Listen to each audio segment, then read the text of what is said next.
Hello ವೀಕ್ಷಕರೇ, welcome to Aryan ventures. ನಾನ್ ನಿಮ್ ಜೊತೆ ಮಾತಾಡ್ತಿರೋದು ಸುಜಿತ್ ಗೌಡ.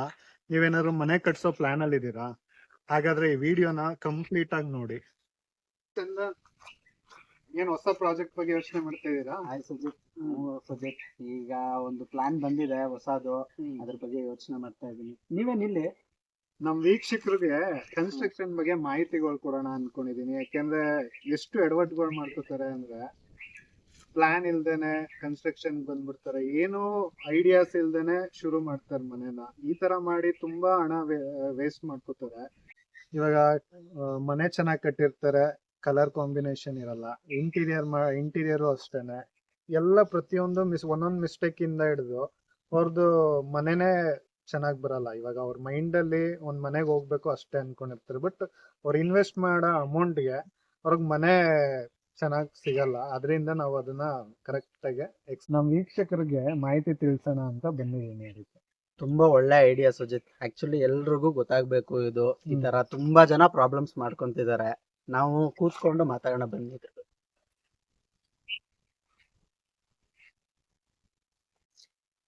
ನೋಡಿ ಸುಜಿತ್ ಅವ್ರೆ, ಸುಮ್ನೆ ಒಂದು ಎಕ್ಸಾಂಪಲ್. ಇವಾಗ ನಾನೇ ಮನೆ ಕಟ್ಬೇಕು ಅಂತ ಅನ್ಕೊಂಡೆ. ಸೊ ಇವಾಗ ನೆಕ್ಸ್ಟ್ ಸ್ಟೆಪ್ ಏನ್ ಮಾಡ್ಬೇಕು? ಒಳ್ಳೆ ಪಾಯಿಂಟ್. ನೆಕ್ಸ್ಟ್ ಸ್ಟೆಪ್ ಏನಂತ ಅಂದ್ರೆ, ನೀವು ಫಸ್ಟ್ ನಿಮ್ ಬಜೆಟ್ ನ ನೀವು ಮೈಂಡ್ ಅಲ್ಲಿ ಇಟ್ಕೋಬೇಕು. ನಿಮ್ ಸೈಟ್ ಏನ್ ಡೈಮೆನ್ಷನ್ ಇದೆ, ಆ ಡೈಮೆನ್ಷನ್ ಪ್ರಕಾರ ಪ್ಲಾನಿಂಗ್ ಯಾವ ಟೈಪ್ ಬೇಕು ನಿಮ್ಗೆ, ನಿಮ್ಗೆ ಎಷ್ಟು ರಿಕ್ವೈರ್ಮೆಂಟ್ ಇದೆ, ರೂಮ್ ಸೈಜ್ ಆಗ್ಲಿ, ಆಲ್ ಸೈಜ್ ಆಗ್ಲಿ, ಎಲ್ಲಾನು ಪ್ರತಿಯೊಂದು ನೀವು ಫಸ್ಟ್ ಫಿಕ್ಸ್ ಆಗ್ಬೇಕು ಮೈಂಡ್ಗೆ. ನಮ್ಗೆ ಇಷ್ಟಿಷ್ಟೇ ಬೇಕು, ಇದಿದೆ ನಮ್ಗೆ ರಿಕ್ವೈರ್ಮೆಂಟ್ ಇದೆ ಅನ್ನೋದನ್ನ ನೀವು ಫಸ್ಟ್ ರೆಡಿ ಮಾಡ್ಕೋಬೇಕು.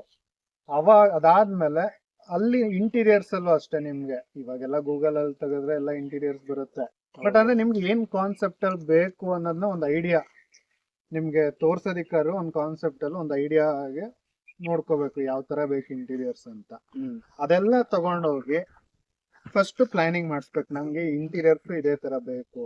ಯಾಕೆಂದ್ರೆ ನೀವು ಕನ್ಸ್ಟ್ರಕ್ಷನ್ ಫಸ್ಟೇ ಪ್ಲಾನ್ ಮಾಡ್ಸಿಲ್ಲ, ಆಮೇಲೆ ಇಂಟೀರಿಯರ್ ನೋಡ್ಕೊತೀನಿ ಅಂದಾಗ ಅದು ನೀವ್ ಎಕ್ಸ್ಪೆಕ್ಟ್ ಮಾಡಿರೋ ತರ ಇಂಟೀರಿಯರ್ಗೆ ಆ ಕನ್ಸ್ಟ್ರಕ್ಷನ್ ಬಂದಿರಲ್ಲ. ಯಾಕೆಂದ್ರೆ ಇವಾಗ ನೀವು ಮುಂಚೆನೆ ನಮ್ಗೆ ಈ ತರ ಬೇಕು ಇಂಟೀರಿಯರ್ಸ್ ಅಲ್ಲಿ ಅಂದಾಗ ಪ್ಲಾನಿಂಗ್ ನಾವು ಮಾಡ್ಬೇಕಾದ್ರೆ ನಾವು ಅದೇ ರೀತಿನೇ ಪ್ಲಾನಿಂಗ್ ಮಾಡ್ಬಿಟ್ಟಿರ್ತೀವಿ, ಆ ಪೋರ್ಷನ್ ಅಲ್ಲಿ ಈ ತರ ಬರುತ್ತೆ ಅಂತ. ಅದೊಂದು ಮಿಸ್ಟೇಕ್ ಮಾಡ್ತಾರೆ ಎಲ್ಲಾರು.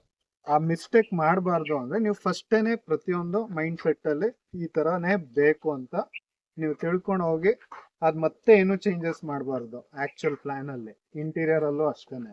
ಆತರ ಮಾಡೋದ್ರಿಂದ ಕಾಸ್ಟ್ ತುಂಬಾ ವೇರಿಯೇಷನ್ಸ್ ಆಗುತ್ತೆ ನಿಮ್ಗೆ, ಪ್ರತಿಯೊಂದು ನಿಮ್ಗೆ ವೇಸ್ಟೇಜ್ ಆಗುತ್ತೆ. ಅದಕ್ಕೋಸ್ಕರ ನಾವು ಫಸ್ಟ್ ಆತರ ಮಾಡಿ ಅದಕ್ಕೊಂದು ಬಜೆಟ್ ಫಿಕ್ಸ್ ಮಾಡ್ಕೋಬೇಕು. ಇಲ್ಲ ನಿಮ್ಮ ಬಜೆಟ್ ನ ನೀವು ಫಸ್ಟೇ ಹೇಳ್ಬೇಕು. ನೀವು ಪ್ಲಾನ್ ಮಾಡ್ಬೇಕಾದ್ರೆ ಇಷ್ಟೇ ಬಜೆಟ್ ನಂದು, 10 ಲಕ್ಷದಲ್ಲಿ ಮುಗಿಸ್ಕೊಡಿ, ಇಲ್ಲ 15 ಲಕ್ಷದಲ್ಲಿ ಮುಗಿಸ್ಕೊಡಿ. ಇವಾಗ ನೀವೇ ಕನ್ಸ್ಟ್ರಕ್ಟ್ ಮಾಡ್ತೀರಾ ಅನ್ಕೊಳ್ಳಿ, ಯಾವುದೇ ಕಾಂಟ್ರಾಕ್ಟರ್ ಕೊಡ್ದೇನೆ, ಅವಾಗ ನೀವು ಫಸ್ಟ್ ಮೈಂಡ್ ಅಲ್ಲಿ ಇಟ್ಕೊಳ್ಳಿ, ಸಿಮೆಂಟ್ ಏನ್ ರೇಟ್ ಇದೆ, ಸ್ಟೀಲ್ ಏನ್ ರೇಟ್ ಇದೆ, ಯಾವ ಸ್ಟೀಲ್ ಹಾಕ್ಸ್ತೀರಾ, ಯಾವ ಸಿಮೆಂಟ್ ಯೂಸ್ ಮಾಡ್ತೀರಾ, ಆಮೇಲೆ ಯಾವ ಸ್ಯಾಂಡ್ ತಗೊಳ್ತೀರಾ ನೀವು, ಅದೆಲ್ಲ ಲೀಸ್ಟ್ ಮಾಡ್ಕೊಳ್ಳಿ. ಎಷ್ಟು ಟನ್ಗೆ ಎಷ್ಟು ಸ್ಯಾಂಡ್, ಸಿಮೆಂಟ್ಗೆ ಎಷ್ಟು, ಪ್ರತಿಯೊಂದು ಒಂದು ಬುಕ್ಕಲ್ಲಿ ಬರ್ಕೊಳ್ಳಿ ನೀವು. ಅದಾದ್ಮೇಲೆ ನೆಕ್ಸ್ಟ್ ಯಾವ ಪೇಂಟ್ ಯೂಸ್ ಮಾಡ್ಬೇಕು ಅನ್ಕೊಂಡಿದೀರಾ.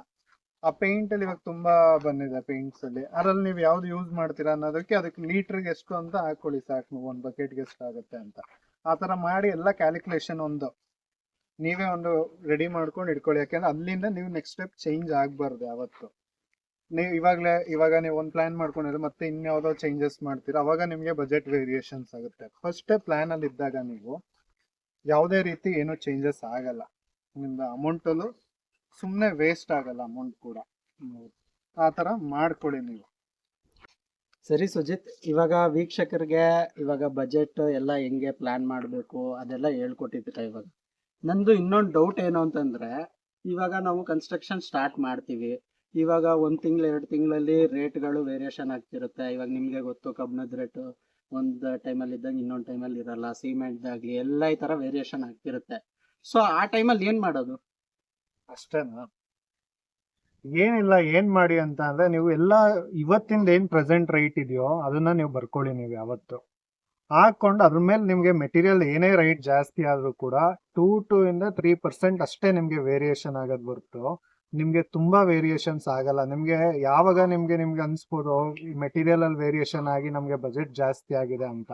ನಿಮ್ಗೆ ಬಜೆಟ್ ಯಾವಾಗ ಜಾಸ್ತಿ ಆಗತ್ತೆ ಅಂತ ಅಂದ್ರೆ ನಿಮ್ಗೆ ವೇಸ್ಟೇಜ್ ಎಲ್ಲಿ ನೀವು ವಾಲ್ ಕಟ್ಟಿ ಹೊಡೆದು ಮತ್ತೆ ಲೇಬರ್ ವೇಸ್ಟ್ ಮೆಟೀರಿಯಲ್ ವೇಸ್ಟ್ ಅಲ್ಲಲ್ಲೇ ವೇಸ್ಟ್ ಆಗ್ತಾ ಹೋಗ್ತಾ ಇರುತ್ತೆ ನಿಮ್ಗೆ. ಆ ಟೈಮಲ್ಲಿ ನಿಮ್ಗೆ ಲಾಸ್ಟ್ಗೆ ಅದು ತುಂಬಾ ದೊಡ್ಡ ಅಮೌಂಟ್ ಅಲ್ಲಿ ವೇರಿಯೇಷನ್ ಸಿಗುತ್ತೆ ನಿಮ್ಗೆ. ಬಟ್ ಯಾರು ಅದನ್ನ ಅಬ್ಸರ್ವ್ ಮಾಡಿರಲ್ಲ, ಓ ಇಷ್ಟೇ ಅಲ್ವಾ ಅಷ್ಟೇ ಅಲ್ವಾ ಅಂದ್ಬಿಟ್ಟು ಬಿಟ್ಟಾಕ್ಬಿಡ್ತಾರೆ. ಅದ್ರ ಬಗ್ಗೆ ಯೋಚನೆನೂ ಕೂಡ ಮಾಡಲ್ಲ. ಸುಮ್ಮನೆ ಓ ಮೆಟೀರಿಯಲ್ ರೈಟ್ ಜಾಸ್ತಿ ಆಯ್ತು ಅಂತ ಮಾತ್ರ ಅದೊಂದು ನೋಡ್ಕೊಳ್ತಾರೆ ಹೊರ್ತು ಮೆಟೀರಿಯಲ್ ಏನೇ ರೈಟ್ ಜಾಸ್ತಿ ಆದ್ರೂ ಒಂದು ವರ್ಷದಲ್ಲಿ ನಿಮ್ಗೆ 2-3% ಅಷ್ಟೇ ನಿಮ್ಗೆ ಹೈಕ್ ಆಗೋದು. ಇಷ್ಟೆಲ್ಲ ಮಾಹಿತಿ ಕೊಟ್ಟಿರೋದು ನಮ್ಮ ವೀಕ್ಷಕರಿಗೆ ತುಂಬಾನೇ ಹೆಲ್ಪ್ ಆಗುತ್ತೆ. ನೆಕ್ಸ್ಟ್ ಇವಾಗ ಇದು ಮುಗೀತು. ಇದು ನೆಕ್ಸ್ಟ್ ಇವಾಗ ನಾವು ಸೈಟ್ ಹತ್ರ ಹೋದ್ಮೇಲೆ ನೆಕ್ಸ್ಟ್ ಏನು ಸ್ಟಾರ್ಟ್ ಮಾಡಬೇಕು ಅಂತ ತಲೆಯಲ್ಲಿ ಇದ್ದೇ ಇರುತ್ತೆ ಯಾರಿಗೇ ಆಗ್ಲಿ.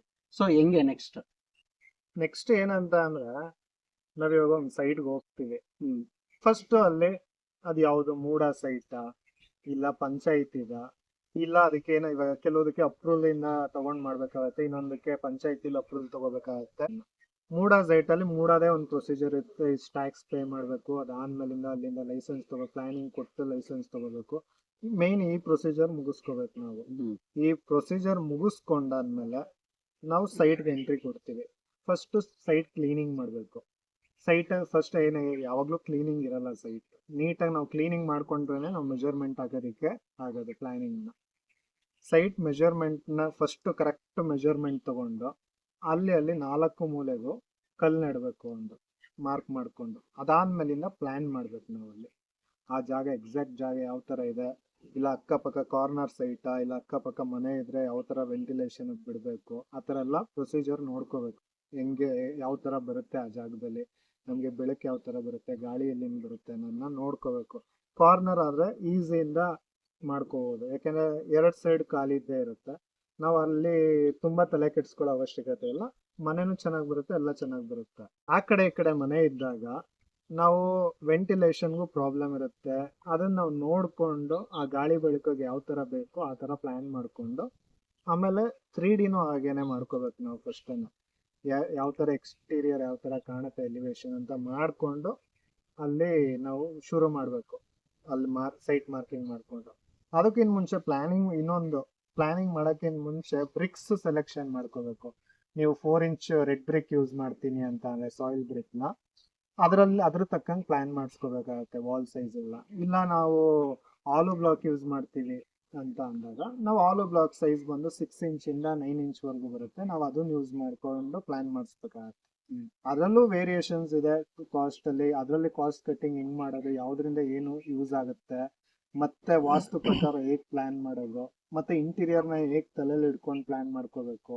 ಆಮೇಲೆ ಅದೆಲ್ಲ ಓವರ್ ಆಲ್ ಬಜೆಟ್ ಎಷ್ಟು ಬೀಳುತ್ತೆ, ಕಾಸ್ಟಿಂಗ್ ಎಲ್ಲೆಲ್ಲಿ ಕಾಸ್ಟ್ ನ ಕಟ್ ಮಾಡೋದನ್ನ ಮುಂದಿನ ವಿಡಿಯೋದಲ್ಲಿ ನಾನು ನಿಮ್ಗೆ ಸ್ಟೆಪ್ ಬೈ ಸ್ಟೆಪ್ ನಾನು ಹೇಳ್ತಾ ಹೋಗ್ತಾ ಇರ್ತೀನಿ. ನಿಮ್ಗೆ ಈ ವಿಡಿಯೋ ಇಷ್ಟ ಆದ್ರೆ ಆರ್ಯನ್ ವೆಂಚರ್ ನ ಸಬ್ಸ್ಕ್ರೈಬ್ ಮಾಡಿ, ಲೈಕ್ ಮಾಡಿ, ಶೇರ್ ಮಾಡಿ, ನೋಟಿಫಿಕೇಶನ್ಗೆ ಬೆಲ್ ಐಕನ್ ನ ಕ್ಲಿಕ್ ಮಾಡಿ.